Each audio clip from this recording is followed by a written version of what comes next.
Bom, vamos mergulhar de cabeça nisso. Sejam bem-vindos a mais uma análise. Hoje a gente vai embarcar numa jornada cronológica incrível de literalmente 30 mil anos para entender exatamente como a humanidade aprendeu a contar e, claro, a computar. E para vocês verem como esse salto gigantesco da antiga Mesopotâmia até os microprocessadores de hoje faz todo sentido, dá uma olhada no nosso roteiro. A gente vai passar pela origem dos números, a evolução do ábaco, a magia do soroban, o salto para a computação, depois o sistema binário explicado e, por fim, conectando passado e futuro. Tudo super interconectado, tá? Então, começando pela parte 1, a origem dos números, e aquela nossa necessidade básica de contar. Sabe o que é fascinante? Muito antes de existir qualquer número formal, o ser humano já tinha essa necessidade profunda, quase instintiva, de controlar o que tinha, seja ferramentas, recursos ou animais. Imagina só, há uns 30 mil anos não existia algarismo nenhum, zero, mas a matemática já estava lá, na prática. Os caçadores faziam riscos em ossos ou pedaços de madeira para cada animal que caçavam. E aí, quando a agricultura e a criação de animais começaram a bombar, os pastores bolaram um sistema físico sensacional. Era assim, para cada ovelha que saía do pasto de manhã, eles colocavam uma pedrinha num saco. Uma ovelha, uma pedra. No fim do dia, eles faziam o inverso, tiravam uma pedrinha para cada ovelha que voltava. Simples, né? Mas super efetivo. O tempo foi passando e as sociedades foram criando os seus próprios jeitos de contar. E aqui a gente vê um contraste gigante. Pensa nos algarismos romanos, que a gente ainda usa em relógios e capítulos de livro. Eles têm uma falha técnica enorme, não tem valor posicional. Isso faz com que uma continha básica vire um pesadelo. Por outro lado, a gente tem o sistema criado na Índia, o nosso famoso sistema decimal indo-arábico de base 10. Esse sim provou ser super adaptável. E não é à toa que ele é a base de quase todos os cálculos no mundo moderno até hoje. Com o comércio crescendo, a gente precisava fazer conta mais rápido, certo? E é aí que entramos na parte 2, a evolução do ábaco, os nossos primeiros computadores manuais. A história do ábaco é incrível, tem mais de 5 mil anos. Lá na antiga Mesopotâmia, os babilônios já usavam umas tábuas de argila marcadas. Depois, no Egito Antigo, vieram as tábuas de contagem, que eram o verdadeiro motor do comércio da época. O negócio não parou por aí. Na China, por volta do século II, nasceu o Suanpan, com uma estrutura que influenciou muita gente. E, finalmente, essa ideia chegou ao Japão durante o período Edo, foi adaptada e virou o famoso soroban. Essa viagem toda no tempo e no espaço só prova uma coisa: contar rápido é uma necessidade universal do cérebro humano. E isso nos leva à parte 3, a magia do soroban, ou a matemática visual. Olha, o que é realmente genial aqui é como o soroban japonês pega o sistema decimal, que é super abstrato, e transforma num negócio completamente visual e físico ali na sua mão. Ele literalmente transforma números em continhas que deslizam naquelas hastes. Imagina tentar somar manualmente 71 e 39. Você coloca o 71 do lado esquerdo do soroban e o 39 no centro. E a lógica posicional é rígida. Olha só, você soma as unidades, 1 mais 9 dá 10, certo? Fisicamente, lá no soroban, você zera a haste das unidades e sobe uma conta lá na haste das dezenas. Aí vamos para as dezenas. 7 mais 3 também dá 10. Somando com aquela uma dezena que você acabou de subir, temos 11 dezenas. De novo, você zera, deixa só um ali e joga outra conta para a haste das centenas. O resultado visual final, uma conta na centena, uma na dezena e 0 na unidade. 110. É a materialização perfeita do nosso raciocínio matemático. Agora segura essa porque vamos avançar para a parte 4, o salto para a computação. É aqui que a gente passa daquela conta manual na haste para a era das instruções automatizadas. Entre os séculos 17 e 19, rolou um salto teórico absurdo.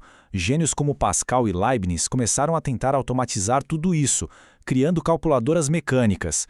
E aí, no século 19, o Charles Babbage chutou o balde e projetou a máquina analítica, que já previa memória e processador. E trabalhando do lado dele, a gente tem a Ada Lovelace. Pessoal, ela simplesmente escreveu o primeiro algoritmo da história, a primeira programadora do mundo. A teoria de como um computador funcionaria já estava toda ali, só faltava a tecnologia física dar conta do recado. E adivinha, a tecnologia deu conta do recado por causa da urgência de quebrar códigos na Segunda Guerra Mundial.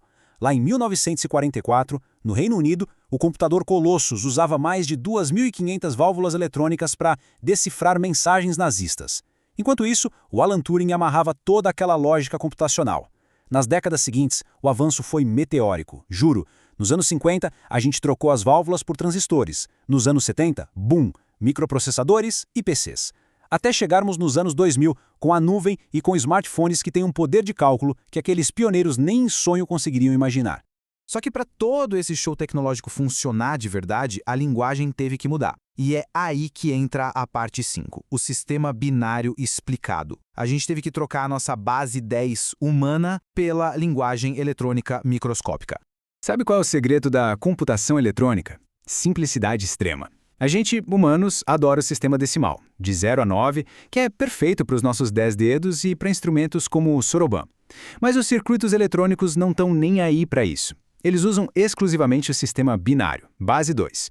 Eles só entendem duas coisas, ligado ou desligado. Isso nos leva ao famigerado bit. O bit é a menor unidade de informação que existe num computador. E só pode ser 0 ou 1. Mas olha, isso não é uma ideia abstrata, tá? Fisicamente, o bit é um sinal elétrico passando por um interruptorzinho microscópico chamado transistor. Onde não tem corrente, o bit é 0. Onde a corrente passa, o bit é 1. Imagina enfileirar bilhões, repito, bilhões, dessas microlâmpadas apagando e acendendo para processar tudo. É insano! Aí você me pergunta, poxa, se a máquina só enxerga a tensão elétrica, só 0 e 1, como é que o computador entende as letras e palavras que a gente lê na tela o tempo todo? A mágica toda está numa conversão padronizada, mais especificamente na tabela ASCII. Olha como funciona. A letra A minúscula, por exemplo, corresponde ao número decimal 97. O que o processador faz? Ele converte esse 97 para binário. E a matemática para isso é muito elegante. É só ir dividindo 97 por 2 e anotando o resto. 97 por 2 dá 48, sobra 1. 48 por 2 dá 24 e não sobra nada, resto 0. E você vai dividindo até chegar em 0. Se você lê os restos lá de baixo para cima, vai ter 1, 1, 0, 0, 0, 0, 1. Aí o computador bota um 0 na frente para fechar um conjunto de 8 bits, 1 byte, e pronto. A sequência 0, 1, 1, 0, 0, 0, 1 é exatamente o padrão de liga e desliga que faz a letra A aparecer no seu monitor. Não é demais? Chegamos então na nossa última parte, a número 6, conectando passado e futuro. Isso ilustra brilhantemente como toda essa história, essas diferentes eras e linguagens, não anulam umas às outras. Pelo contrário, elas se complementam até hoje. Quer ver isso na prática? Dá uma olhada nas salas de aula.